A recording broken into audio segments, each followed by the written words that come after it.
All right, all right, all right. Welcome into another podcast from Hockey Royalty, the official podcast of hockeyroyalty.com. Today, we'll talk about all the aftermath of the trade deadline, the games that followed, the in and outs of all the moves that the Kings made. So like and subscribe to this podcast. Let's go.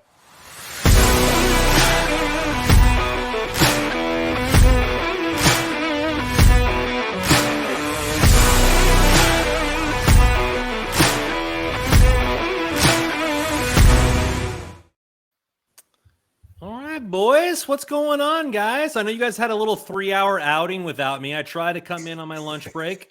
Didn't really work out. Was stuck in the bad Wi-Fi zone, but looks like you guys had fun, man. It seemed like a hoot and a holler on the trade deadline day. How you guys doing? Yeah, it was good. I mean, we didn't really have, I guess, the fireworks we were hoping for, but I mean, trade deadline day is always one of the more fun days of the year. If you don't get excited for all the movement that goes on throughout the entire league, I mean, it's just so interesting. And unfortunately, everything that seemed to gone on the weeks leading up to it. So we only got to hear the names like Brendan Lemieux and Austin Wagner. So it wasn't too exciting, but we still had a good time. That's for sure. How about you guys? No, it was a lot of fun and much appreciated to everybody that hopped on and listened and joined in on the comments. It was a lot of fun. And I can only imagine we do that in the future and there's a little bit busier of a deadline. It'll be even more fun. So good stuff, though. That's for sure. Good stuff. Yeah, I want to say kudos to the Hockey Royalty Live fans. They're 100 deep for the entire 3 hours, which was great. You guys hit it off quick with a trade right off the get-go, thinking it was going to be like go Shooter McGavin the whole time and then just dead air. You guys filled it quite well. So kudos to you guys. Appreciate it, Randy. It was good. It was good, Russ. I thought it was good. So let's get into the trade deadline reactions. Became the spotlight figure for us for a little bit there. So let's get into the trade deadline reactions. Obviously, the big one was Gavrikov and Korpisalo. We got a centerman coming in here. Been practicing with the team. You know, he's adding to the stash gang with Fiala. If anything is could be taken away from that trade. Austin Wagner, longtime King, going out to Chicago. And a little bit of minor reactions here and there, but they were clearing that cap for something big, and nothing came across the board. So we got what we got. I think the team's better off a little bit. Joe, you published an article with the trade reaction and given a grade. I want you guys to kind of go deeper into the article about why you guys gave the grade that you did, where you guys are seeing, and then maybe if you want to adjust it after the 2 games that you've seen so far. Start with you, Joe. Sure. So, and just so everybody knows, on Hockey Royalty, it was myself, Russell, Kiffin McGinnis, and Pavel also gave grades as to what we all thought of the trade deadline. I ended up being the low man. I ended up giving a C+, which it actually felt a little harsh, and maybe it is. And it's not necessarily a knock on what was brought in. Like, I think Korpisalo obviously addresses a need. He's a significant upgrade on Quick. Although last I checked, did Quick end up getting a shutout today? Last I checked, they were up 3-0. I don't know if you. No, he actually gave up 3 goals within a couple minutes in the third. No, it was 4, but they won 4-3. Well, there you go. So anyway, he's a big upgrade on Jonathan Quick. I do wonder how much of an upgrade he'll be on Copley, but even still, it gives them a good a 1-2 punch. So that's good. Gavrikov, I think, is somebody that if he were to come in, if I knew he were coming in to be like a third pair left D, playing, kind of sheltered minutes, penalty kill, not against top players, not getting top minutes, then I think I could probably bump that grade to like a B-. But I get nervous that he may see some time, get too much time in the top 4 against some of these better teams. When you're playing the Edmontons, the Vegases, you get into playoff hockey, I do wonder about that, which is why that makes me a little nervous. And I don't even know if that's going to happen. We'll wait to find out come playoff time. Right. But that's what makes me a little cautious. And really the reason because I was pretty much going to do like a B-, but then the reason I settled on a C+ was and you alluded to it, Randon, when the cap space opened up, it felt like somewhat of a missed opportunity for the Kings to do something more impactful. Whether Let that was me, let me chicken or pause you there, Joe, right here. Sure. You Sure. said the reason they should go impactful. Would you have been okay with an overpay at that point on the trade deadline to bring somebody impactful in? I guess it depends on overpay, what that definition means. Would you have been there okay? You if you called it an overpay, but you bring an impactful player in, are you okay with that at that Like point? there was Because they the tried to make a move. Yeah, so there was a couple of names that were about that were now only one of these two, I should be clear, was linked to Los Angeles, and that was obviously Jacob Chikrin. The rumored price of 2 firsts and Tobias Bjornfoot, I would have jacked up that prospect big time. Now, again, maybe Arizona still wants to go with Ottawa's first, but I would have absolutely included Jordan Spence and probably another prospect on top of that to see if that sweetened it. No question. The other name that I think they were heavily linked to trade this guy, Marcus Pettersson, the Pittsburgh Penguins in the summer. They didn't. They traded Matheson. There were rumors again that Pettersson was going to be on the move because they were working on something potentially with Vancouver. If Marcus Pettersson was somebody that was available, that Bjornfoot and 2 firsts, I would offer it for Pettersson type of thing. Same deal. Yes, because that is your legitimate, like, 200-foot defenseman. Same thing like that. That's him and Chikrin are more. They're different. They're not the same player. They're different in how they do it, but they're both 200-foot defensemen. And so I would have been all in on something like that. So it's just or even Russ talked a lot about a forward, kind of maybe impact's a wrong word, but a legitimate bottom 6 forward. So it just felt like, and I'm sure the conversations probably happened, but it did feel like a little bit of a missed opportunity. Maybe that's my fault for having those particular maybe expectations or hopes, if you will. That's totally on me. But that's why I kind of dinged them just a little bit. It felt like it was an opportunity to do a little bit more. And but again, there was plenty of good, right? They did address a couple of needs, and I really like the Portillo addition. So are you settling on a C plus or it may feel it still feels a little harsh, but I'll settle on the C plus. I'll settle there, and whether it's a C plus or a B minus, they're passing. It's just See, I'm going to highlight two words you said, Joe, and that was missed opportunity. Okay. Because, I mean, the expectations and the hopes that you had for another player coming in was because of what Rob Blake said. Is he was looking for more of a depth piece to help with the lineup, and he had also mentioned the cap space that was created from shipping out Jonathan Quick. I gave a B minus. I mean, I think we'd be kidding ourselves and not by saying that the Kings didn't improve as a team with Gavrikov and Korpisalo. I mean, you can make a legitimate argument that the Kings have the best 1-2 punch in goaltending in the Pacific Division right now. Legitimate. You look at the Oilers, the Golden Knights, the Kraken. Oh, yeah. So I think after you see that trade and Rob Blake comes out with that press conference, everybody was had heard what he had said. We were like, okay, what else you got percolating here? What else is cooking and coming down the pipeline? And after the trade deadline passes, it's only like Zach McEwen and Brendan Lemieux's gone and whatnot. There wasn't really anything. I mean, Zach McEwen is just Brendan Lemieux's replacement. I'd be surprised if he played more than a couple of games with the Kings down the stretch here. So it's tough because, first of all, we've kind of talked a lot about how we think of Gavrikov as a player, and I don't know if we were necessarily as high on him as maybe the team maybe kind of seems to be at the time. I mean, paying a first and third and shipping out Jonathan Quick's contract in the meantime, as well as bringing in Korpisalo. So a lot of our opinions and why the grades we're giving is because of what we feel the impact of Gavrikov in the lineup will be, right? I mean, when you talk about Korpisalo, I think Korpisalo is the bigger name here.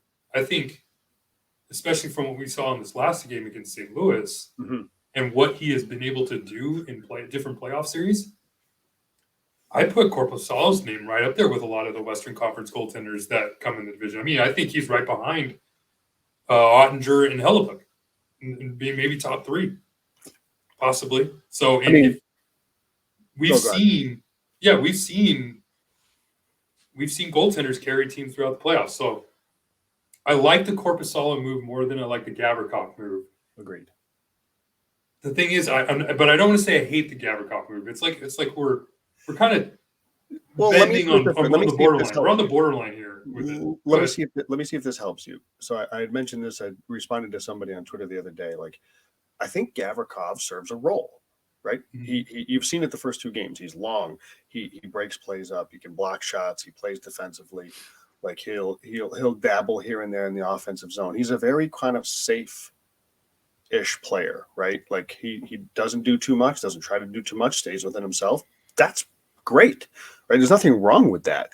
The concern, I think, Russ, is hypothetically, like, would you prefer to see a guy like Jared Anderson-Dolan, Blake Lizotte, Carl Grunstrom get consistent second line minutes?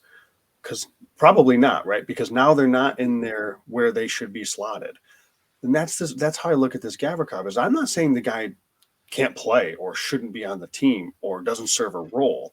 I worry / question if he can play top 4 minutes, because we have seen when he plays, I shouldn't say top 4, when he plays top pair minutes like he did in Columbus, it was bad. He couldn't handle it. Mm-hmm. And I don't want to say, well, he was on Columbus, he was on a bad team. Well, there are other defensemen that handled it better than he did. Okay, so if we're going to be fair. So slot him where he's going to be successful. And, listen, I expect Todd McClellan's going to jumble him around, right? He's got to see where he fits. He's going to play with Roy sometimes. He's going to play with Walker sometimes. He may play with Dursey sometimes. He's got to try to see what fits. So I totally understand that. But, like, the way I look at this, Russ, is, and fast forward to the summer, what are the Kings still looking for? Lefty too. It's the same conversation that we've had for a year. So that's why that's another thing, Randy, where I kind of looked at him like, they didn't really fix it. They sort of kind of tiptoed around it and got a Band-Aid. They put a Band-Aid on it, I guess you could say. Now, if Gavrikov stays and he's LD3, great. I think he could be really good there. I don't know if he will be really good, but he might be. He could be. Right, that's all That's all that I think we're trying to say, Russ. But it gets misconstrued sometimes, where it's like, oh, you don't like Gavrikov. Like, we don't like Gavrikov, yeah. It's just where these guys slot, and what makes the best teams the best teams. You got guys slotted in where they belong. I saw a tweet today. Matt Grzelcyk in Boston's having a really good season. He's a healthy scratch today. Now, obviously, Boston's they're going to win the President's Trophy, but the point is, you don't have guys that can't or shouldn't be playing top 4 minutes on cup contending teams. It's the way it goes. That's all I'm saying. I think you're right there. And the reason I didn't put my grade in the article that you read, I was saving it for the pod, man. I'm going to go harder than you guys. I'm giving a C. And the reason being is I think this is a lot of extrapolating on what could happen with this team. If you bring in Chychrun, it's an automatic he's the best defenseman on our team. And everybody can laugh at me or make your jokes when you listen to this that Doughty's the best defenseman on our team. But if Chychrun brought in, he's a top 3 player on our team. Instant, no doubt about it, bettering of the Kings. Does Gavrikov make our team better? Yes. But where? Playing third line, playing second line? I mean, no offense to Mikey Anderson, but Chychrun's better than you. Like, it just really is. Like, he instantly makes our team better in a meaningful way. The Korpisalo right here is the only wild card that I think that my grade can go from a C to an A, because if you get hot goaltending, because Korpisalo can be that goaltender, he's shown in the past, the Kings are lethal. But is it just the Golden? Is it just the Blue Jackets? Is it just the team he was on? The amount of shots that he faced? Are the metrics underlying his bad team good enough? It's really a lot of unknown and a lot of hypothetical with this grade here. It is. And Randon, sorry, go ahead. And I just think that you're looking at and Portillo. I like Portillo, but is he going to sign? Is he going to be the goaltender that we saw 2 years ago on Michigan? Is he going to be the savior of I think a lot of people on Twitter are thinking Portillo is going to be the savior of this franchise. I think a lot of people on Twitter think that Gavrikov is going to be LD2. I think a lot of people on Twitter think Korpisalo is such an upgrade over what we have right now, instantly, without even with one start under the belt on the Kings, that this trade's an A. And I just don't think this trade deadline is that. I think it's a C, because there's all unknown for me. What I know right now, the trade is a C. what could be proven to me in the future could bump that up a lot because I think that there's a lot of progression with Korpisalo. I think there's a lot of progression with Portillo. Obviously, that won't be answered for 2 or 3 years down the road, right? Or even longer. But I think that McEwen definitely adds a bigger center aspect. I think against a lot of the tougher teams, he could slot in for Kupari, throw some hands, bang some bodies, do that kind of stuff, and help the team out, especially in a playoff series where you need size. I think Gavrikov brings the size in. He's not afraid to throw his weight around and everything like that. I think there's a lot of things that I do like about it. There's just not the instant where I know this team is better. The instant where I know this team is better is Chychrun, and we lost on that. And if the fact that Blake was unwilling to move Kaliev or whoever for Chychrun, I mean, outside of Byfield and Clark, and maybe Vilardi now, the way that he's playing this year, I think that they should have made the move. Like Bjornfoot's your sweetener. Like that's not enough to get it done. And I think that there was a lot of missed opportunities and a lot of unknowns in this trade deadline for me to give it anything above a C. And it's not that I'm not optimistic. I just think that I'm grading based on what I know now.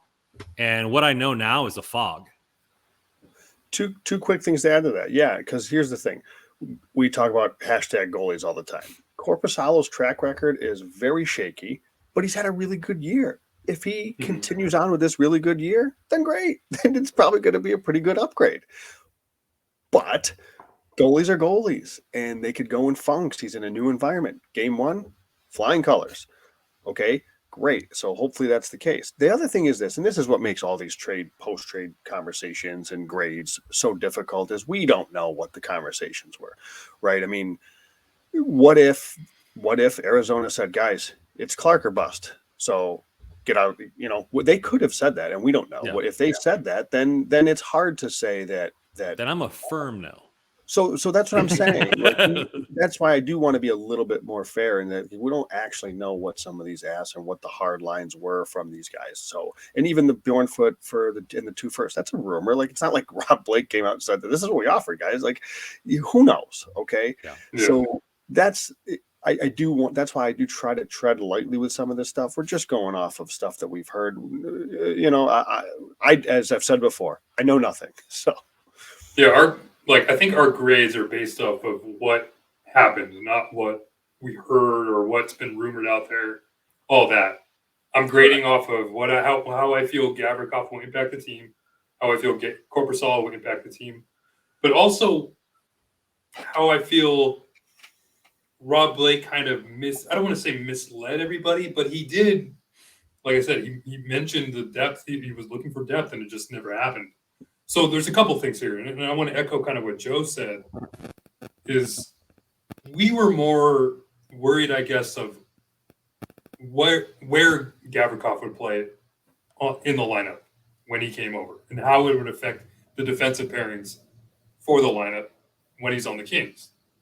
First 2 games, he's looked really good. I mean, they're winning, and it's been great. Flying colors. His analytical numbers are off the charts. Let's call it what it is. They've played the Montreal Canadiens and the St. Louis Blues.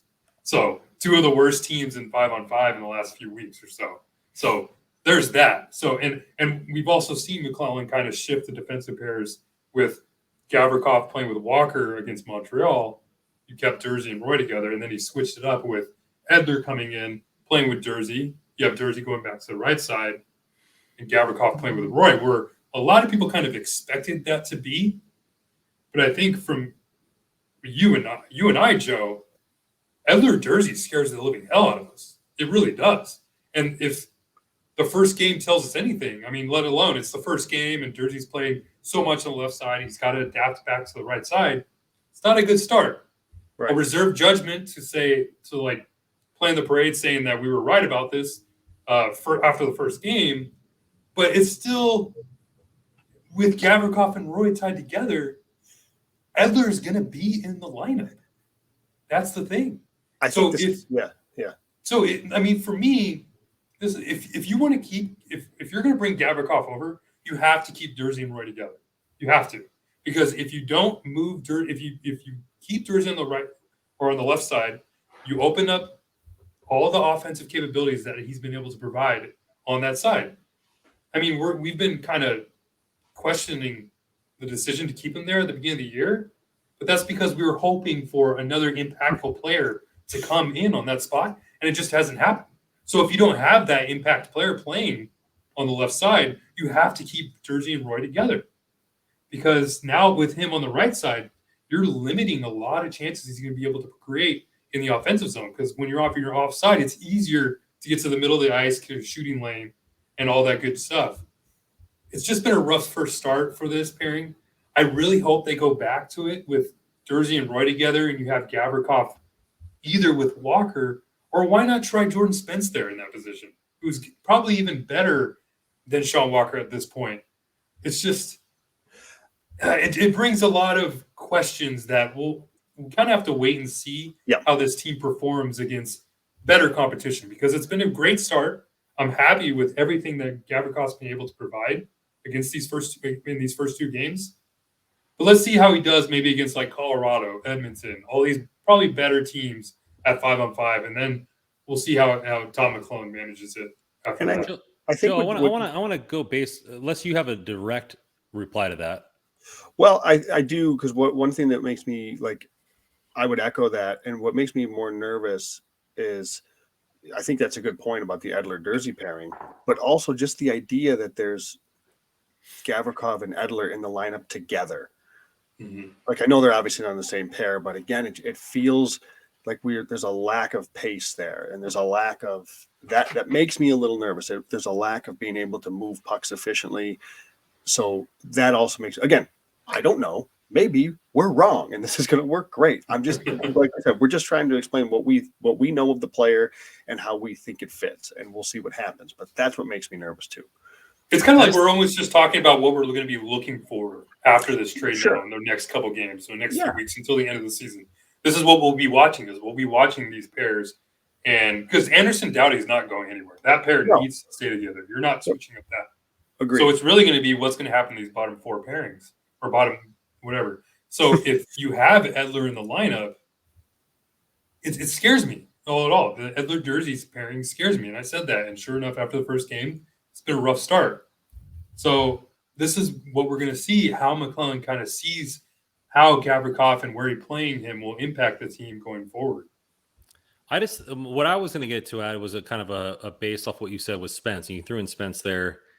Will T-Mac, as the playoffs get closer, or even Rob Blake for that matter, realize that they're like Edler and Gavrikov are the same player but 10 years apart, to where like there's no difference there, like, and you have a real gap in your team, to where I get it for 82 games, bringing up Spence and making this guy Walker go through all the waivers and everything like that. I get it. But with 10 games to go or 20 games to go, do you bring up Spence to really make sure that you go all in? I mean, a first round pick is all in. In my eyes, first round pick is all in. 100%. So where is especially if you're not getting a top, I mean, I think Chychrun's top 15 in the league, if not top 10 as a defenseman. And so if you're not giving up a first round pick for that, then it's all in at that point. Like you're giving up a first round pick for the duo, and then do you not put the best six defensemen on the ice? And for me, Walker's had its moments, but he's not that. I think Spence is better than Walker. And I obviously, people listening to this podcast know I think Clark is better than Walker. So like, where is the movement there? Like, is it Tuna, like bringing up Movoire and playing him on the third? And like, at least you're getting a youthful guy that can play night in and night out. Like Edler seems like he needs like 3 days of rest in a row to be effective. And like, I don't mean to harp on the old man, but I'm 36 years old, and sometimes it's hard for me to get out of bed, let alone play hockey. So I don't know. I just think it's like, it feels like we're still missing after the trade deadline. It feels like we're still missing something to be excited about. Even though the last two games we've dominated, I feel like overall, this feels like there's still like a tick that we haven't reached. I would agree with that. And I think though, I'd be pretty barring injury, I'm a little skeptical, I think, that we'll see Jordan Spence play impactful minutes. And the only reason I say that is because, and Todd McClellan, so LA Kings insider Zach Dooley had his article today about recapping practice and whatnot. And Todd McClellan had a quote that said, we have 7 defensemen and they're all going to play right now because he has to. He has to figure out, he's got a sprint of time. He's got less than 20 games to figure out what pairings work. Where's Gavrikov playing? Who's Edler playing with? Is Durzi going to play right? Is Durzi going to play left? Where does Walker fit in this? He's got enough to figure out over these next 15, 20 games here that I'm not saying that he couldn't incorporate a Jordan Spence into that.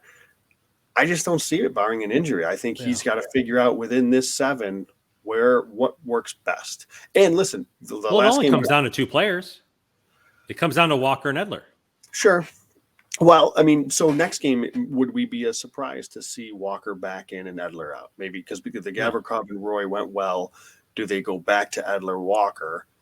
Right. I think we'll start to see things like that. I think we're going to just see some interchanging of some of these guys to see what fits and what works. And I don't know what the best combo. I wouldn't be surprised to see a Gavrikov Durzi at some point in this too. I don't know. I mean, it just he's only got a short amount of time to figure out what pairings he likes and what pairings he wants to take into playoffs.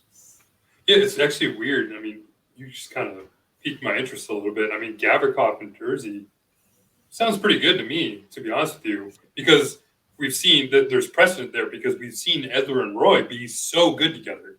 But the thing is you're dropping probably your more steady, I guess the most steady defenseman back down to the third pair in Matt Roy, who's been a little bit more an offensive type defenseman lately. So it's just tough because I think they're really trying to see how much they can get out of Gavrikov Roy, which I think is just so unfortunate because I would rather have Durzi on the left side, have Edler coming out of the lineup, play Gavrikov Walker together, and then you have still situations where you can put Gavrikov and Roy on the ice together and be the shutdown pair you need him to in situations like late minute game with a net pull, penalty killing. I mean, even minutes after power play when Durzi's on the ice with the second unit, and you can send Gavrikov and Roy out there together. So I still see, just because, I mean, in a playoff series and against Edmonton, man, the Edler-Durzi pair will just get eaten up, or anyone who paired with Edler on the third pair. And I know it's just the third pair of minutes. They don't get that much ice time. But I don't know. The first real game we've seen it happen has been rough. And Durzi made a mistake that we really hadn't seen Durzi make in quite some time in his first game in that position. So it's been a rough start, is all I'll say. And we'll see how it happens in the next few games. And it's just when you look at the players, and again, I know people get all bent out of shape when you look at some of the analytical stuff, but like Matt Roy, even for as good as he is kind of defensively, he's actually not been great when you look under the hood at some of his like retrievals numbers and his exit number, and even his zone entry stuff. He's not as steady Eddie Matt Roy as he has been in the past. So that Gavrikov Roy duo makes me nervous down the road as well, depending on the matchup, of course. Because again, the higher you play up in the lineup, the better opponents you're going to see, right? If you're going to play second pair, you're going to see Leon Draisaitl if they're split up. I don't want to see Leon Draisaitl with that pair. So that's all. It's just trying to see what fits, and that's the game that McClellan's got here for a little bit to try to see what works. Yeah, I think we're going to get – we have a lot of unknown here, and I think there's a lot of teams that hit home runs. We know what Timo Meier is. We faced him multiple times. New Jersey hit that out of the park. I don't care if Mac McDoulan, whatever his name is, Shadir Mac McDoulan, is the best left shot defenseman in his draft class. I don't care if the first round pick ends up being an all-star. We know what Timo Meier is, and he's a game changer, and New Jersey got better. And that's the price you pay for that type of trade. There's just a lot of up in the air for the Kings, and we'll see how that works out. And not hindsight might be 2020, right? We might see a very good trade, and this might become a great value. And we'll get into that, Joe, before you go into your point here. Let's talk to our friends at DraftKings. DraftKings here, the action never ends at DraftKings Sportsbook, especially this summer. With tons of ways to bet on your favorite sports, you can fuel your fandom and feel the heat of the season like never before. Plus, right now, DraftKings Sportsbook is getting new customers a risk-free bet of up to $1,000. That's right. Make your first bet up to $1,000, and if that doesn't win, get your shot at another chance to cash in. You can throw it down on all major action: baseball, golf, MMA, and more. Plus, same-game parlays, spreads, money lines, over-unders, props. Your betting options feel endless. Do you want to bet the Kings in the over along with a Vilardi goal because he's hot? Hey, if you want to double dip and get an Ovechkin power play goal, you can do just that. Best of all, DraftKings is safe, secure, reliable. You can deposit and withdraw your cash whenever you want. Download DraftKings Sportsbook app now. Use promo code THPN. Bet your first deposit a risk-free bet up to $1,000. That's promo code THPN only at DraftKings Sportsbook. Minimum age and eligibility restrictions may apply. See show notes for details. Joe, you were about to dip into something, I think, in the deep end of the pool. Why don't you start off with that? All I was going to say is, if we were ready to move on, the last thing I'll say in this is it by all accounts, it seems like the LA Kings got at least two. I don't know enough about Zach McEwen yet, although I did see him sign an autograph today for a kid for giving him a stick. They got genuinely great teammates and great human beings, which, hey, I just want to make sure that that's mentioned too. These guys seem like great guys to have around the team and in the room. McEwen, great mustache, great autographer, sucks at rock, paper, scissors because he lost first try against that little kid. So bone up on your skills there, McEwen. I think let's get into the game recaps. So now I think the game recaps are after a trade deadline. Everybody wants to see how the trades affect this team in playing. Obviously, we didn't get any major teams coming in Montreal and St. Louis. No offense to them, but they're just not juggernauts. But we still got ample videotape of Gavrikov and Coppercillo and so what do you guys think about how they played in these last two games? How do you think the team kind of fared in with their action? And then was there any positives outside those two players? I'll start with Russ. It's funny because they've almost used these two games as like an experiment, like a test throughout. Because I mean, it's been lucky because you're playing, like we mentioned, it's the Canadians and the Blues. They're horrible, so you have that opportunity there. And there's a couple situations that I've been watching, and obviously number one is probably the defensive pairs and see how they line up. The first night, I thought it was okay. I mean, I thought it was pretty good. Sean Walker had that error, but Gavrikov was there to clean him up. And actually, all three defensive pairs had a really good night in terms of the analytics. But it was a pretty close game, 3-2. And then there's also the second game where they had him switched up a little bit. And we saw still Sean Durzi make the error, but no one was there to save him. Unfortunately, he was on the power play. So it's a little different of a situation. So that was something we were watching. And then there's also another thing where I think a lot of Kings fans have been watching the last maybe few weeks or so. And that's where Kevin Fiala has been slotting at on the Deneau line with Arvidsson there too. And it hasn't really worked out too well. Last game, it looked really good. And it seems like Kevin Fiala's like right there the last few games too. But I don't know. There's still too much going on in the defensive zone. They're allowing way too many chances on their own end of the ice. And especially with the way that we've seen Gabe Vilardi kind of peak his game a little bit more since he's come back. And now it looks like he's fully 100% healthy, and including that ridiculous goal he had against Binnington last night or the other night. That was awesome. So a lot of people have been hoping, and especially myself included, to see Fiala switch with Lazat again and have Vilardi back on the line. So it's just tough because McClellan himself has come out and said that he sees three really good players there, and they're just still kind of trying to figure it out. And he's using these games to see if he can find something there. But I don't know. It hasn't really worked out. And even though they're winning, I'm sure maybe he still kind of lets that continue. I would like to see those two switched. I would like to see Vilardi back up with Deneau, especially with the way he's playing. Those three have had some chemistry together, and especially with Fiala and Lazat, they've had some chemistry together. So there's a couple changes. We'll see what happens. They play against the Capitals, which is another non-playoff team. Even though they put up 8 goals against the Sharks, I think this is also another chance for McClellan to kind of experiment a little bit more with these defensive pairings. Keep Arvidsson with Danault, or Fiala with Danault and Arvidsson, and then go from there. Because on Thursday, you're in Colorado, and Colorado's always going to put up a fight, and we'll see what happens there. You might have to check me on. Go ahead, Randy. I think my keyboard is still a little bit sticky with all the olive oil that Gabe Vilardi had on his mitts, because that boy was silky. That Italian stallion with those moves, forget about it, right? But I think you're right, because you're looking at, I think there's a lot of the tangibles with Fiala being on the first line, right? The opportunities were fast and furious on both sides. We score goals, give up a lot of goals. But right now, that second line is giving up goals, but not really scoring much, right? Because all the chances are, oh, this is so close. This is there. And it's not really like being validated with offensive points to be worth the, the high volume defensive chances.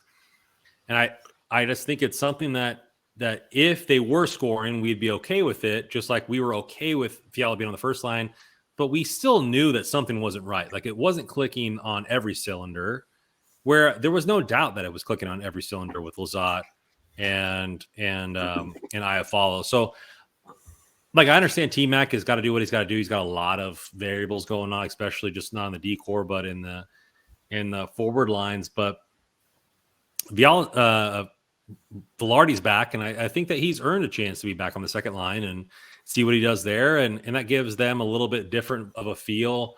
You got a facilitator in Vilardi who can also score. You got Danault that can kind of muck up the pucks, get into the corners, and they're all big bodies besides Arvidsson.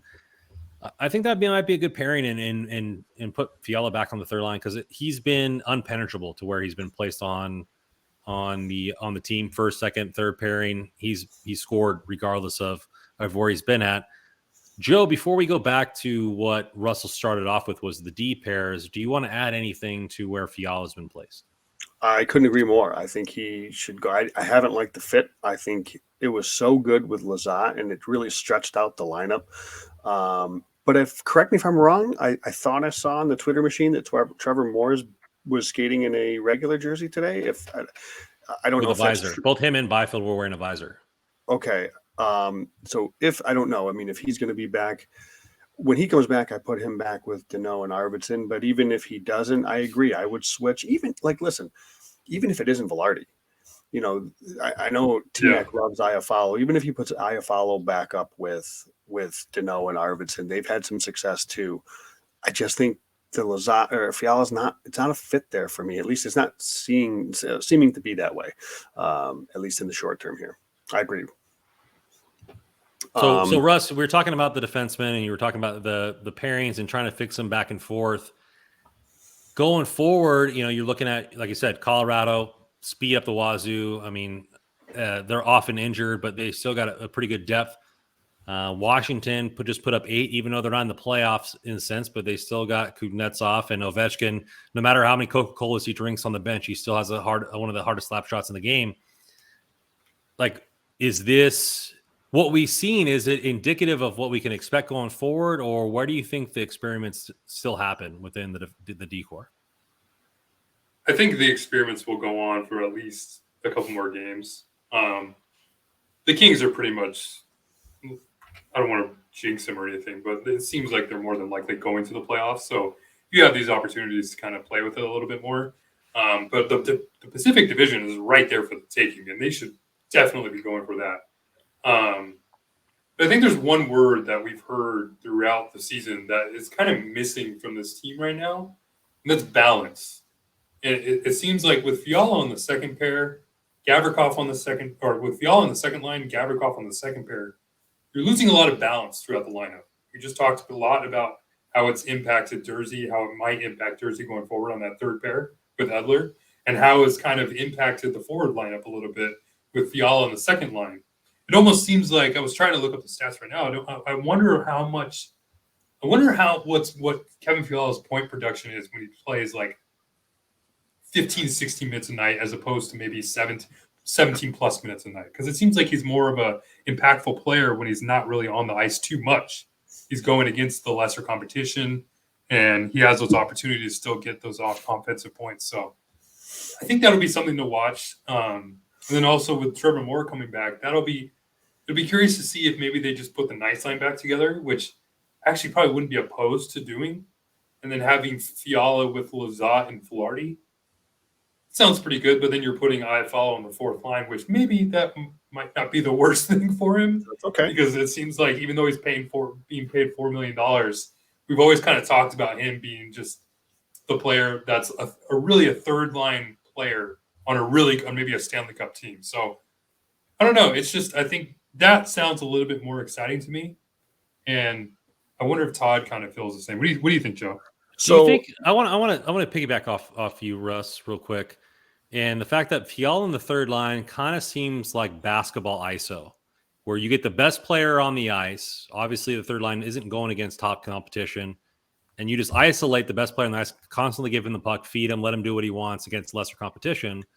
And even though he's not playing as many minutes, he's twice as effective because he's able to dominate his competition.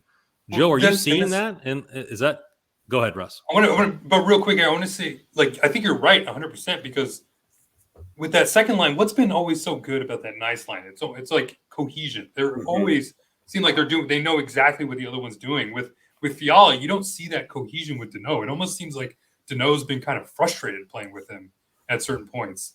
With Lazat, what's been so good with him, and Joe tracks it too, is his shot assists. He's always finding the opportunity to give his teammates the chance to score. And with Fiala, he's always looking for a chance to score.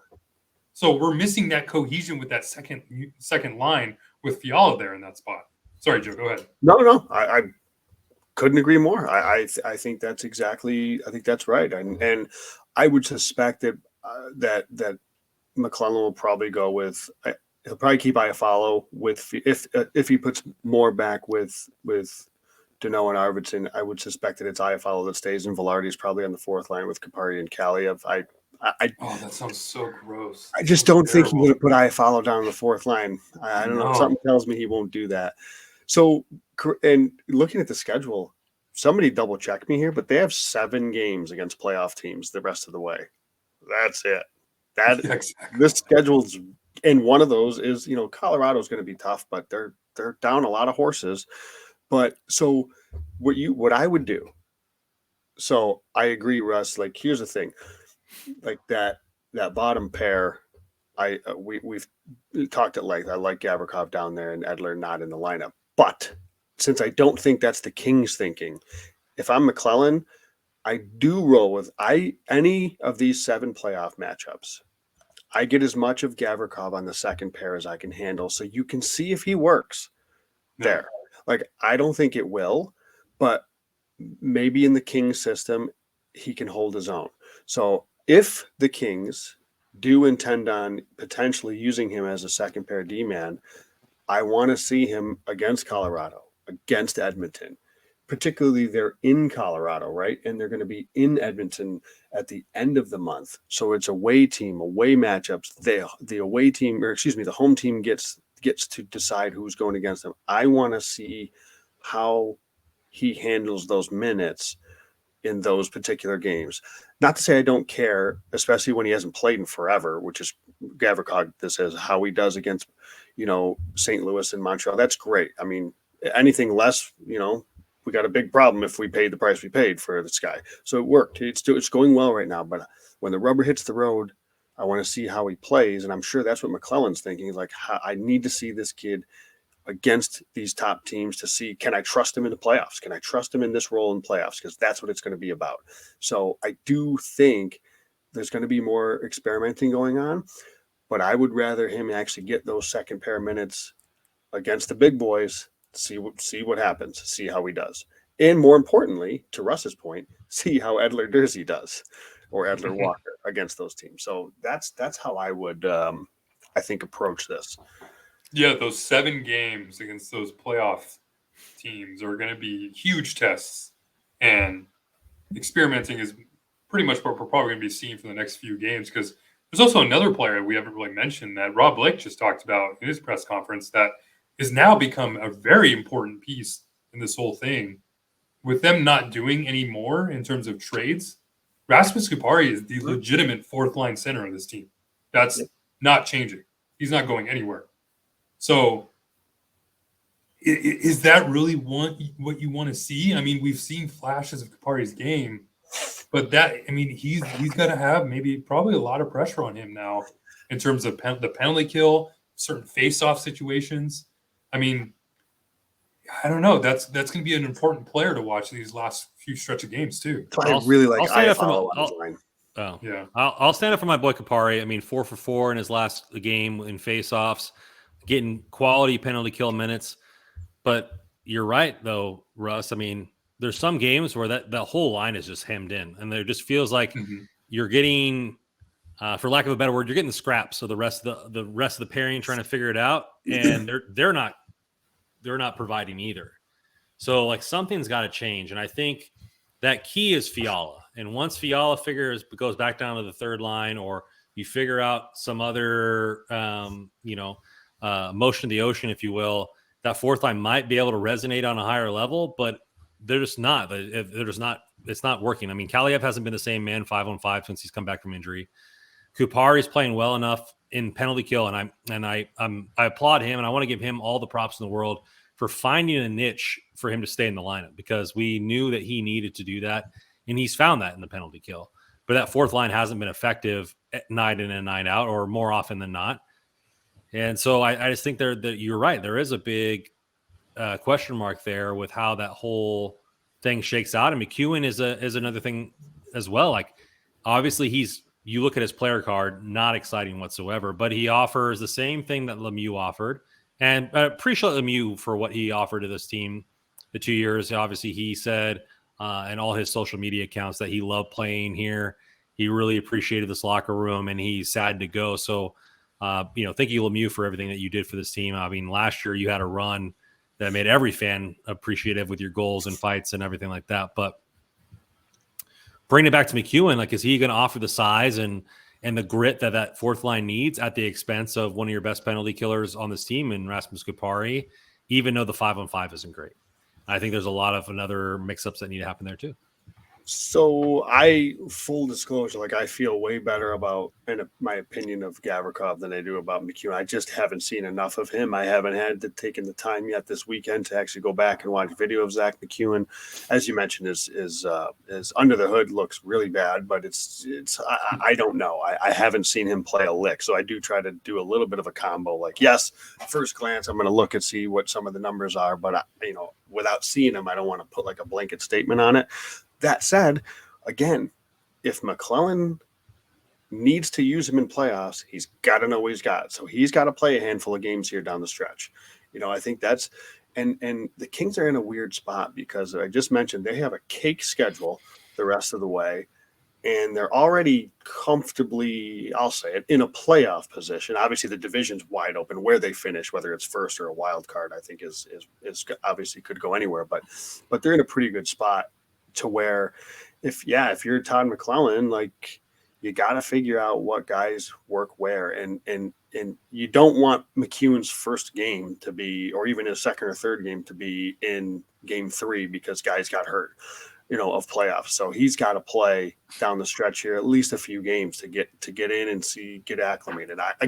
I'm not saying that like I endorse it or I love the idea, but he's here. So if he's here, I need guys ready to go if I'm a coach. I need guys. Do you think he slots in Monday night versus Washington? Do you think he gets in right away? Good question. I've been thinking about it. I've been thinking that he could very well do that. I don't know. I wouldn't be surprised. I'll put it to you that way. Just because, like, again, I just think McClellan, he's gotten to see a lot of these guys throughout the season, obviously. So he's got a really good feel for them and how they fit and where they fit. But he doesn't right now with Gavrikov and McEwen yet. So he may need to take some time to figure that out.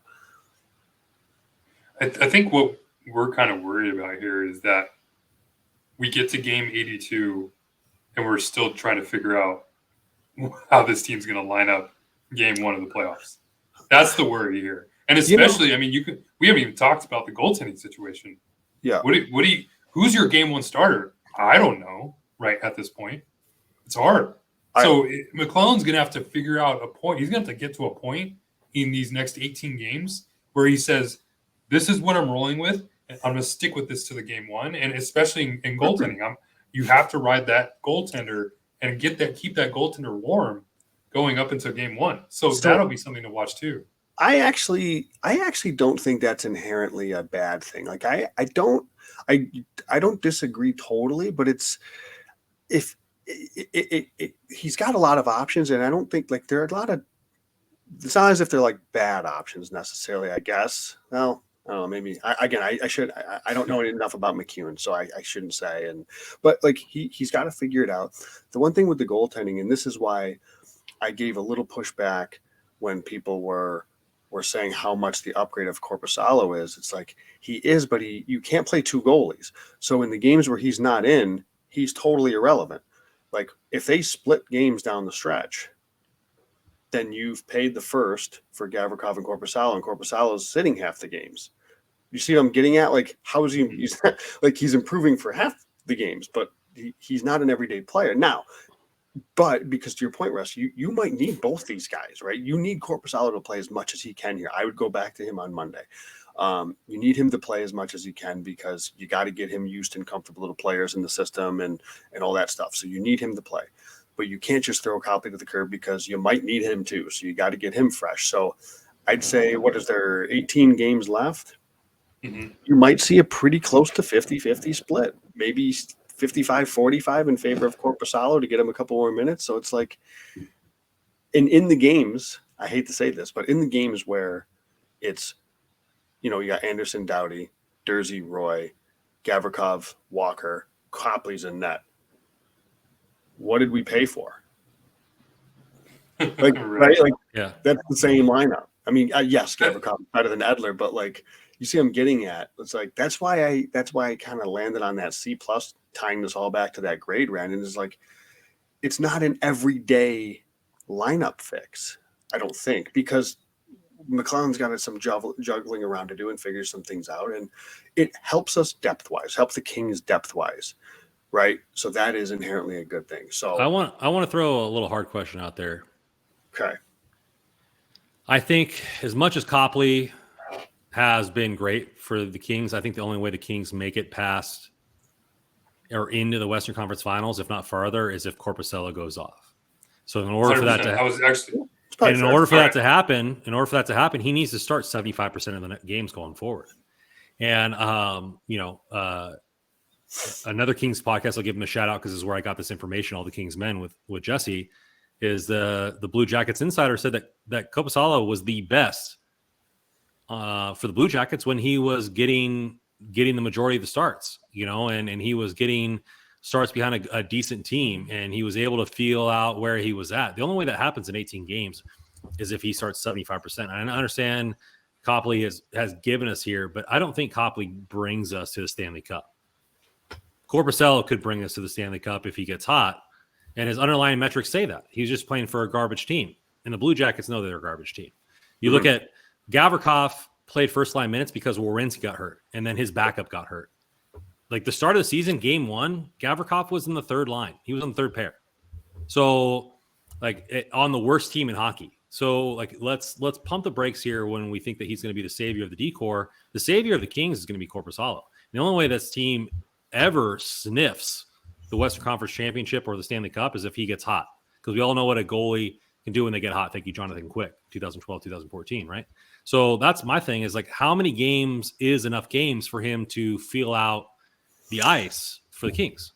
So I can answer this question, and again, it's not stealing from Kevin Woodley, who was on the PDOcast and talked about this, and he said he doesn't like the idea of a trade deadline goalie move in midseason, especially this late in the season. It's a difficult thing to do. It's not as easy as people may make it seem. It's like, oh, they just sit in the crease and stop the puck. He's like, there's a lot of nuances to it.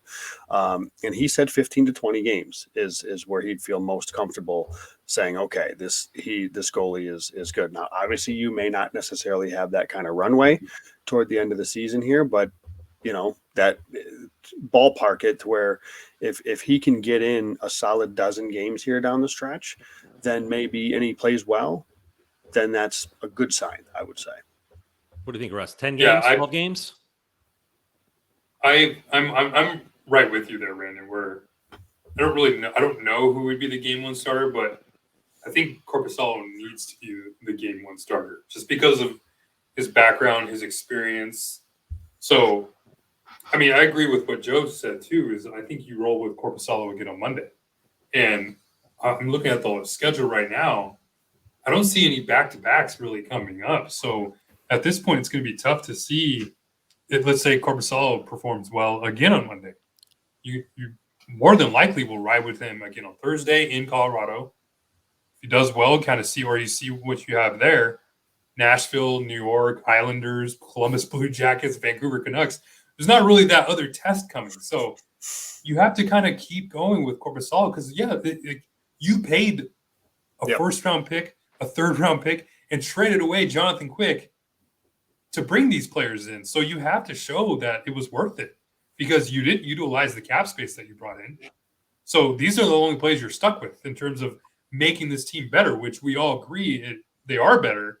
But whether it is as big of an improvement as we think it is, I mean, I think Gavrikov is a huge improvement over Edler. I don't want to get that wrong there. I think there's a much bigger improvement over Edler there. But I think it could have been better, to be honest with you, in terms of looking for the player. But if you only have Gavrikov in the lineup, there's an improvement there. But Korpisalo is, like what Brandon said, is the bigger impact player here in terms of what the Kings can eventually become or hopefully become in terms of Stanley Cup hopes, right? Is if Korpisalo goes on a run, like we've kind of seen in past, like when he was going against the Tampa Bay Lightning in that series with Columbus, he was lights out. I mean, 85 saves is nothing to laugh at. That's the most saves in any regular season or playoff game. So that's ridiculous. If he's able to replicate that in terms of playoff performance, I mean, the Kings can really go pretty far because we've seen the way that they've been able to suppress shots. They're one of the best teams in the league in shot suppression. So if you have a goalie who's actually making saves, what they weren't getting early on in the season, definitely probably one of the favorites in the Western Conference.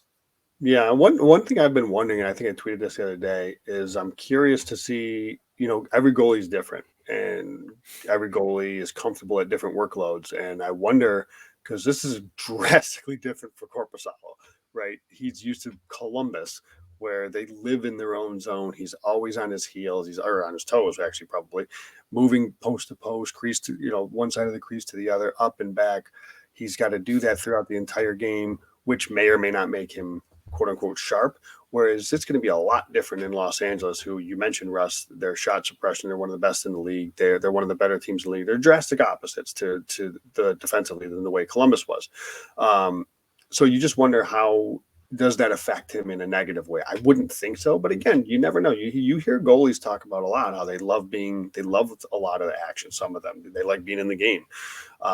So it just depends. I'm not like saying that I'm concerned about that in any way, but it's just one thing I'm looking for, going back to kind of things we're looking at, is how he handles this is an adjustment for him. I thought he looked good the other day. So great.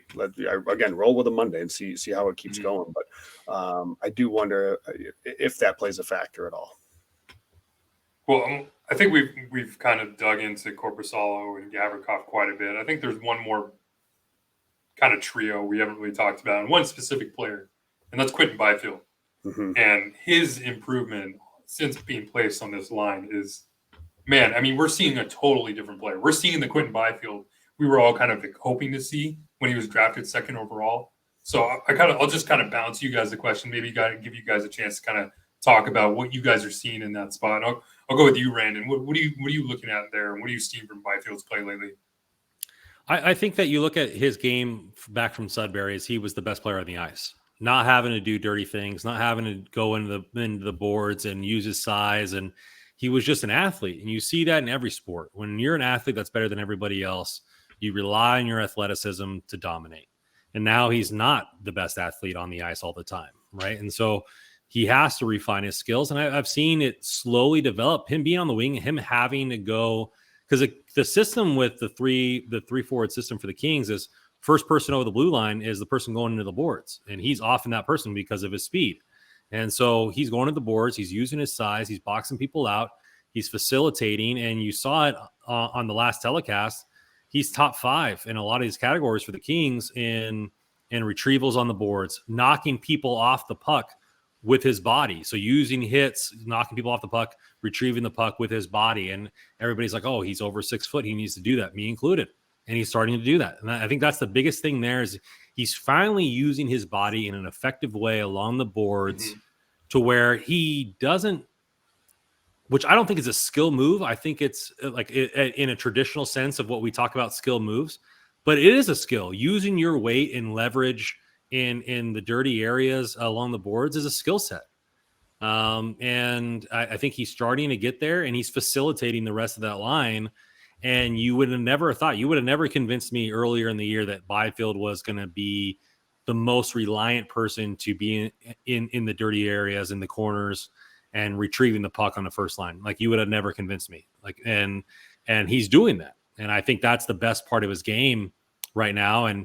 And using that size, and it's being effective. And hopefully that translates maybe the end of this year or next year when he goes back to the center position. But if he stays a wing for the rest of his career and he's able to be that dirty area facilitator, that power forward on the first line, it's going to be effective for decades to come. Yeah, I'd say, I think it was, I don't know if it was Russ or Randy, which one said it was, you're seeing a different player. I'd say you're almost seeing like different players. He's unlocked Kopitar and Kempe in a way that some of the others, although Fiala, there's a lot of opportunity that was created, but we noted the defensive discrepancies. And you're starting to see the production come. Over the last 25 games, he's third on the team in primary assists per 60. He's in the top 5 in primary points per 60. So the production is starting to come per his ice time, just relative to his ice time, I should say. And that's been great to see. And I think that we're slowly starting to see this come into his game where he's getting a little bit more comfortable looking to make plays, where before it was a little bit helter-skelter, a little bit rushed at times, where he's settling in a little bit. He's not there yet, obviously, but we're definitely starting to see a more impactful Quinton Byfield, and that's huge. It's huge for that top line, because now it almost like solidifies, okay, well, this is our number one line. We got to sort out the rest of the three, but I mean, I think you feel pretty good about Lizotte and Fiala if those guys get back together. You got the Danault line with Moore and Arvidsson, so now you're only talking about a few pieces to sort out, and you got yourself a lineup. And I think it's huge that he's been able to step in and play as well as he has. I think that's a big thing, and the production is slowly starting to come along with it. I wouldn't say the skill set is, or his skill level plays aren't there. We saw it last night with that high saucer pass to Kempe. We saw it with that chip off the boards that ended up being an offsides. You're still seeing a lot of the highlight level skill plays from him, but he's adding other skill sets to his game. Well, I just wonder though if he makes those plays last year is what I'm getting at. No, is he comfortable in his own skin? Is he comfortable? Has the game slowed down enough for him to where he's looking to actually make those particular type of plays? Is kind of what I'm getting at. And to see him have the confidence to do that and then pull them off, like that's what you want to see, right? Yeah, that confidence. He's playing too with Kopitar too. Out of anybody playing with the lineup to show that confidence on the first line. I mean, ever since he's jumped on there, he hasn't really kind of turtled or anything. He's been even more aggressive in certain situations. And it's weird because you want to see the goals, you want to see the points, and yeah, he's got a 3-game point streak. But there, like what Joe said, the production from Kopitar and Kempe has been ridiculous. I mean, Kopitar is like one of the best, if not the top goal scorers since the All-Star break in the NHL right now. It's ridiculous. So there's one stat I've been looking at, and that's the on-ice shooting percentage, to see how teams are finishing when a player's on the ice. You know who leads the Kings right now in on-ice shooting percentage? It's Quinton Byfield. The only other player above him is Brant Clark. So Brant Clark, we don't want to really count him. He only played 9 games. So, yeah, he doesn't really count, but that's something to watch too. But with Quinton Byfield leading the team in on-ice shooting percentage, you're seeing the teammates around him finish a lot more because of his play on the ice, which is huge. And then it's funny because I look at his individual shooting percentage. You know who's last among forwards in individual shooting percentage? So it's funny because he's almost kind of passing off more to Kopitar and Kempe, which makes the most sense in the world because Byfield's always been kind of known as a distributor and a playmaker, and you also have Kopitar and the leading goal scorer in Kempe playing on your side. So I kind of get that, but I want to see him be a little bit more aggressive in terms of shooting opportunities and whatnot. But the thing is, I have no complaints over what he's doing right now, and it's just the production will start to come for those who haven't seen it yet, because he got the 3 assists, but I'm loving everything I'm seeing right now. So that line right now, I looked it up. Kopitar and Kempe are tied for 9th since January 1st in goals. And they're only, I mean, it's a lot of goals, but 5 goals behind McDavid and Draisaitl. So McDavid and Draisaitl have 20. They don't count. We don't count them. Kaprizov. Is that 5-on-5? Because I don't think Connor McDavid scores 5-on-5. No, I don't, this is just, I just typed it in StatMuse. So Draisaitl, McDavid, 20. Kaprizov, Pasternak, Stützle, 19. Braden Point, 18. Rantanen and McKinnon, 17, 16. Aho, Zibanejad, Hughes, 16. And then Kopitar and Kempe, 15. But you look at plus minus and what they're doing defensively, they're tied for 3rd in plus minus within those goal scorers. So you're looking at being able to do it defensively as well as offensively. That line is just is really dominating possession, and he's facilitating the goal scoring opportunities for the other two. Yeah, to that point, I mean, Mike and Blake McCurdy runs Hockey Viz, and there was a tweet that was put out yesterday with one of his heat maps. Simply put, Kopitar and Kempe they're generating much more offensively, and they're doing better defensively when they are with Byfield versus when they are without, and that includes when they were with Fiala or when they were with anybody else. Their best line mate to date, in terms of offensive and defensive, frankly, impacts, has been Quinton Byfield. And that says something. You look at, I mean, the fact that both Kopitar and Kempe scored 4 goals since January 1 in separate games, got to lead you to believe that something's going right with that team. The last player I want to talk about, and Russ brought it up multiple times, which I think is a great story, is Gabe Vilardi. Super hot. I think he's got 4 points in his last 3 games. Silky mitts. Like I said, my keyboard is still drenching with the olive oil from the Italian Stallion. I think that he's just doing great. I mean, there's been 3 or 4 times where he's made a stick handle within 3 feet of the net, and it barely hit off a post or hit off a goalie pad or whatever, that he could have got 2 more goals. And for him to be out that long and coming in and still being top 5 in this team in goals scored, I think he's probably, and we'll talk about this probably all off season long if it doesn't happen, is his contract. But I think he's the one that's earned that extension more than anybody else. And it's interesting to see that he, unlike Fiala, and the fact that he's I wouldn't say, for lack of a better word, flamboyant or driving that line, like he's kind of like steadily on whatever line he's on, facilitates or scores or has timely goals. And I think even more than that, we've seen him in 3 or 4 different areas on the power play, and he's been productive in each one. So the last couple of games, he's been down in front of the goalie. We've seen him in the bumper roll. We've seen him on the half wall, and he's been productive on every single part of the power play, in my opinion. And Joe's got this little smirk to his face, like he's the power play expert. What have you seen from Vilardi, and do you disagree or do you agree with Nope. Nope, I echo everything you're saying. I mean, what Vilardi has just been, he's been awesome. I mean, and you look, again, because of, so this is what the reason we look at stuff like this is because of where he plays in the lineup. Like, he's not going to get the same ice time that a Kopitar Deneau does. We talk about this with Lozada all the time too, on their per 60. You know, he leads the team in goals per 60 for anybody that's played at least 10 games. He is top, I think, 3 on the team. Top 4 on the team in total points per 60, those per natural stat trick. So again, and this is all at 5-on-5, and you alluded to what he does in the power play. I mean, Randa, none of that is a surprise to us. We saw how good he was with the Reign. He was ridiculous on the power play. So I don't know what it's. Again, he's instrumental, and whether he's down low, whether he's in the bumper, wherever he might be, he's a really effective player because he's so skilled.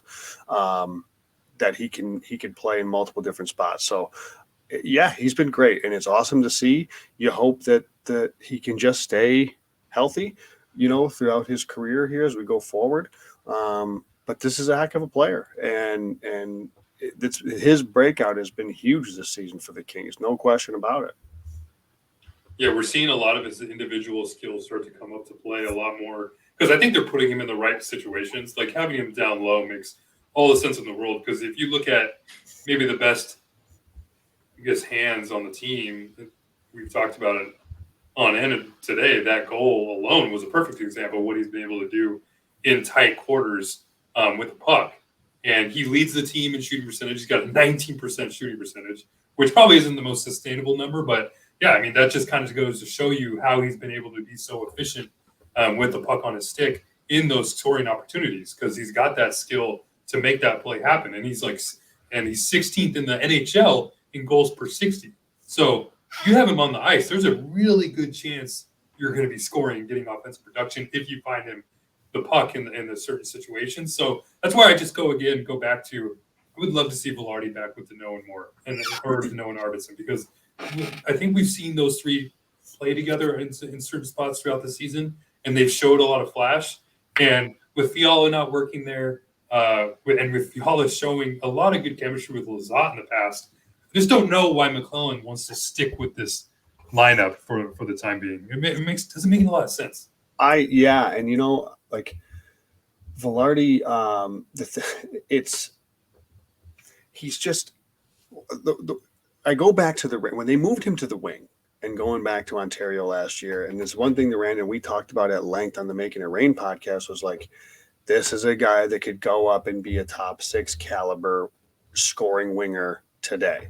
If the Kings wanted to do that, he can do his transition to the wing. It was awesome down in Ontario. So it's not surprising to see him be successful as a winger nowadays, because it worked. The switch, it worked for him, and that was great. Now, the one thing I'll say in terms of where to put him in the lineup, what could work, if you want to put him up there, I'm open to trying that, Russ. The one thing I'll say is he should play with either Danault or like, you got to get a guy like Gabe Vilardi with somebody who's going to get him the puck. And imagine if Gabe Vilardi is playing with Fiala and Lizotte, who are the top 2 shot assist guys on the team per 60, he's going to get his looks. Or if you put him up with Danault and Arvidsson too, for that matter, is really good in terms of shot assists, he's going to get his looks. And even if you put, what I would do in talking through this now, if you want to try him up there, that's great. And then put Moore with Fiala and Lizotte, because Moore, at least before his injury, I think per 60, he still leads the team in shot attempts per 60. So again, you get him with 2 guys that are going to lead the team in shot assists, Fiala, Lizotte, with the guy that's going to take the shots. I mean, there's a fit there that I think could work if you put Moore with those 2 and move Vilardi up to the second line if you wanted to give that a shot. It's just, how long can you keep a guy that scores at this rate? And not a knock on, Rasmus Kupari. I guess maybe it is a little bit, but he's not driving the offensive play, because I think he's really doing a nice job of trying to focus on his D zone play. But I think I'd like to see, going back to what I said before, I'd like to see Iafallo on that line with Kupari and Kaliev, move Vilardi up a little bit and shake some things out that way. Well, I'll give you a little bit more evidence to why I think that would work with Vilardi, Lizotte, and Fiala. What's kind of one thing we've kind of seen a little bit of a knock with Fiala, Danault, and Arvidsson. They've been hemmed in their zone. There's a lot more give and take with those 3. They get their chances, but they also give up a lot of chances. And maybe a lot of that has to do with Fiala's kind of wild horse style, where he doesn't really adhere to any structure or defensive game. What is structure? Yeah, exactly. You watch Fiala on the ice, you see other lines kind of, whenever they don't have the puck, they'll fall back into the 1-3-1 situation. Fiala's just going to keep going. He's going to try to get the puck, and it is what it is. I mean, that's the type of player he is, and everybody knew that when he came over. You knew that's what you're getting. What I like with Fiala, with Vilardi leads all forwards in expected goals against per 60. So you have probably one of the best defensive forwards on the lineup playing with your best offensive forward. And Vilardi's been shown to score a lot more too. So That makes too much sense, Joe. It just makes way too much sense. And if you get more back in the lineup, I mean, you have the nice line. Maybe you try to find a little bit of that spark that they've had before. Unfortunately, we've kind of seen more battle through injuries. Hopefully, he's back healthy and he can find that again. And then with Iafallo, you have a pretty good shutdown line on the fourth line because Rasmus Kupari, yeah, he's not driving that offensive play, but yeah, he's playing a lot better of a defensive style game. He's second on the team, right behind Vilardi in expected goals against per 60. So he's doing a really good job defensively as well. And I think a lot of it, but just going back to Vilardi, man, it's just been such a good story in the NHL. And it's probably one of the better stories across the league. And it's unfortunate that he plays in the West Coast, that they're not seeing all these highlight reel goals. They don't really know the story with his back injury and all the ups and downs he's gone through. Because if you think about it, last year, we're talking about this player not even playing in the NHL. He's talking about how he needs to focus so much on his defensive game. He's giving up way too much. And look what he's done. He's made a huge improvement defensively. He's one of the best defensive forwards in the NHL. And he's taking all that criticism, all that work and those teachings that the team has given him. He's made that and turned into probably one of the best breakout players in the league. And now it's almost we're almost starting to worry how much he's going to make in the offseason with him being a restricted free agent. Because, I mean, you look at some other players who are around 23 years old who are having the breakout season, they're getting some money. So that'll be something to watch for, too. I mean, I wouldn't be surprised if you have something close to 5.6, or 5.5, maybe close to 6. I don't know. It's going to be a price to pay. I mean, 20 goal scorers don't just grow on trees, especially at his age. I think it's so funny. I think it's so funny. I was watching ESPN yesterday, and they're like, "Oh, we've been talking about the Eastern Conference ad nauseum. Let's go to the Western Conference." So the Nashville Predators, and the guy was like, "That Nashville Western hockey." It's like they can't even bring themselves to talk about the Pacific, let alone what's going on there in depth with the Kings. And I do. But think we are. That, we're Vilardi, doing it for them. I do think Vilardi is one of the best stories. And hey, our draft coverage, 100. We rocked 100 people the entire 3 hours. So thank you for you listeners there. Joe, you want to cap us off here with your thought on that before we head it out? What I was going to say is just echoing Russ's point. I looked at the Athletics player card for him. He's in the 98th percentile in his defensive metrics. Like, he's legitimately one of the better defensive forwards. He's performing as such in the league this year. And if you can move that to your point, with Fiala, with the way he's scoring, with two of the best playmakers on the team, it makes too much sense to at least try. Again, as we're in this final 15, 20 games here of trying to figure out what we want to go with or what's going to work. If I'm Todd McClellan, what are we going with here? As Moore gets back into the swing, into the fold, that's something I wouldn't mind seeing a look. It's just so weird how he doubled down on Fiala with Danault and Arvidsson, even though we do that with Kopitar too. When he was up with Kopitar, he said a very similar thing where he was questioned about it not working. He's like, they'll figure it out. Right. I'll just be curious to see what happens with Moore skating in a regular jersey and him coming back. I don't really expect Moore to be on the fourth line, but I don't know. I think you just have to try it. Like we said, like Fiala and Danault and Arvidsson isn't working. It's not. And as much as he wants to try, it's just that fit's not there. So if you want to switch things up, try Fiala with Lazat and Vilardi, and let's see what happens in the last 18 games. I think Russ. Actually, real quick, Joe, do you have his market value for that player card? It was just over 6. Yeah, 6. Over 6. Yeah, $6 million. It's going to be a price to pay. He turns a UFA in 2027, so I would expect Vilardi to get a bridge deal to take him, keep that RFA status. But if you're paying him 2 years, $6 million a year, I don't think is out of the realm of possibility for a player like Vilardi and what he's been able to do this year. It wasn't just over 6. It was just under 7, 6.9. So, Vilardi, yeah. So Russ, maybe you're just saying that you need to throw an anonymous roster card into the Kings bench every practice until somebody even pays attention. Hey, this is my design lines. I just thought it was funny that media even. I mean, I forget who asked the question, but I mean the Fiala question was asked because it's not like we're looking under a microscope to see that these three aren't working together. It's pretty much plain as day that the chances that are going back and forth. So, I mean, we'll have to see how long he goes with those three together. The only center that's been able to wrangle Kevin Fiala is Blake Lizotte. Mm-hmm. All right. Last question, gunshot answer.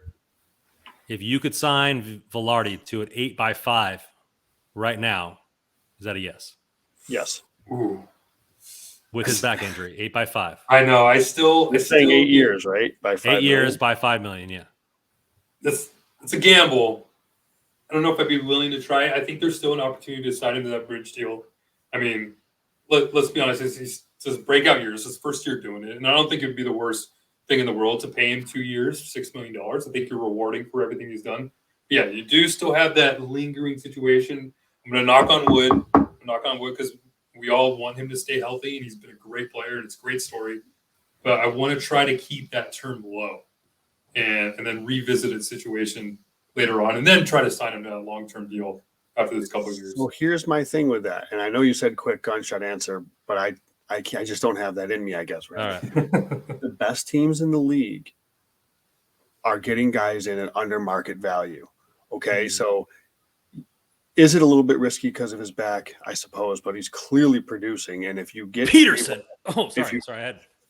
if you get Gabe Vilardi at $5 million for the next 8 years, it's one of those deals where it's like, it could be is it a little high this first year? Is it a little high this second year? But if he continues to produce, and he's doing this on the fourth line, as he moves up the lineup, we're seeing the production go, $5 million is going to be peanuts in 3-4 years. And that's how the good teams stay good for a long time, is when you get guys on long deals under market value. That's the name of the game. You, in my opinion, don't wait till he does it, because what's Kempe's next contract going to look like? Right. Mhm. If he's going to score, he's going to push 40. He's going to get 35 again. If he pushes 40, all of a sudden, what's he making now? 5 and change, 5.75, you know, I think. something like that. Like, now you're looking at paying that guy $9 million. Yeah. So that's where I come from with that. It's funny because I'm thinking now. I mean, last year I wanted Kempe to be that long-term deal. I wanted him to sign a 7-8 year deal because I saw that opportunity. So I get where you're looking at, Joe. Because I'm trying to pull it up because I mean, look at what like players like Dylan Cousins just got. He got like a 7-year, 8-year deal, long-term. He's 22 years old. Gabe Vilardi's 23 years old. So yeah, we're seeing teams take these gambles, take these long-term gambles on these players, hope they pay off. I mean, Rob Blake pretty much just did it with Mikey Anderson, giving him an 8-year deal. Yes, So, that's going to be a below market value deal in a couple years. Gabe Vilardi is more than likely going to be a top 6 player on the Kings for years to come if he stays with the team and signs with them. So I'm starting to come across that other side of the fence. The there, Kings know, the Kings know his medical history, right? So if there's enough concern there, then listen, maybe 8 years isn't the play. But man, if you plan on this guy being as good as he is right now and like continuing, and you can get him at $5 million, you do that and run immediately. You know, because again, like you mentioned the Sabres, they've got their top 2 centers locked up for the next 7-8 years at a combined $14 million combined. Look what Tage Thompson's doing. Look what Dylan Cousins is going to be doing here as we go forward. Like, that team, because of how cheap those top guys are, they can fill out the rest of that roster. And that's how you do that, by signing these kids and by getting these guys on great deals and under market value. Now, there is going to be some of these deals at some point that bites you. So is Vilardi the one? If hypothetically that happens, maybe. But I don't think it bites because of his ability. I think it bites because of an injury, right? I don't think it bites because he falls off the map because of his talent. I think the injury is the concern, and it's a fair one. But given his age, he's still so freaking young, and $5 million, like,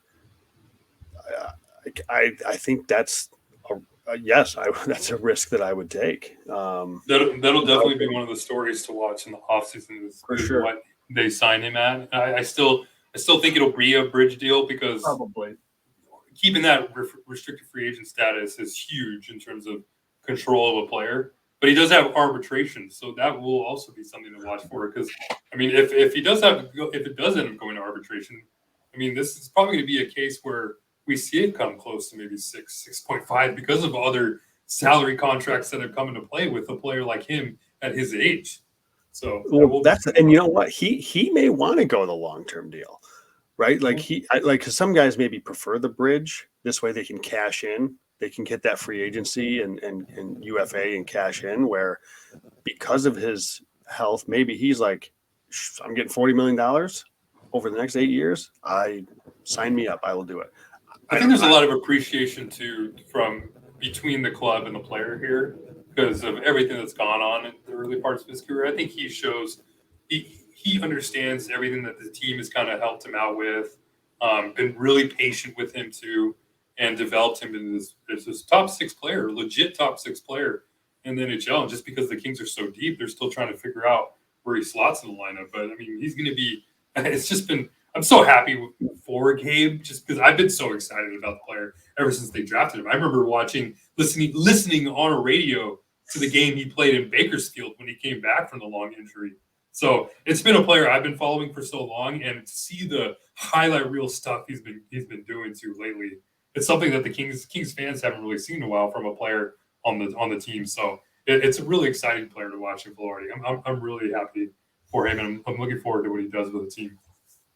So much for the short answer, guys. I like it though. It's going to be a big debate going this offseason. I think he'll probably get a 3x4.5 or 4x5, somewhere in there, in that range. I think it'll be good, making him a free agent around 26, 27, maybe 28, right in his prime where he can cash in. But we'll see. That'll be the big debate of the offseason. Great podcast, guys. Appreciate you guys coming back. And it was good to get the triad back together.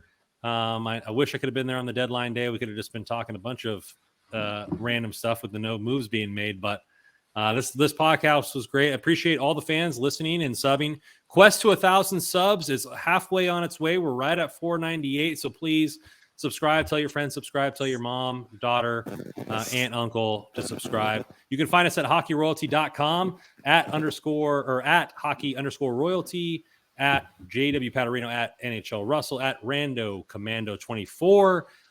We got all the merch up on our website. Go ahead and get yourself some merch. All the latest articles coming out every single day.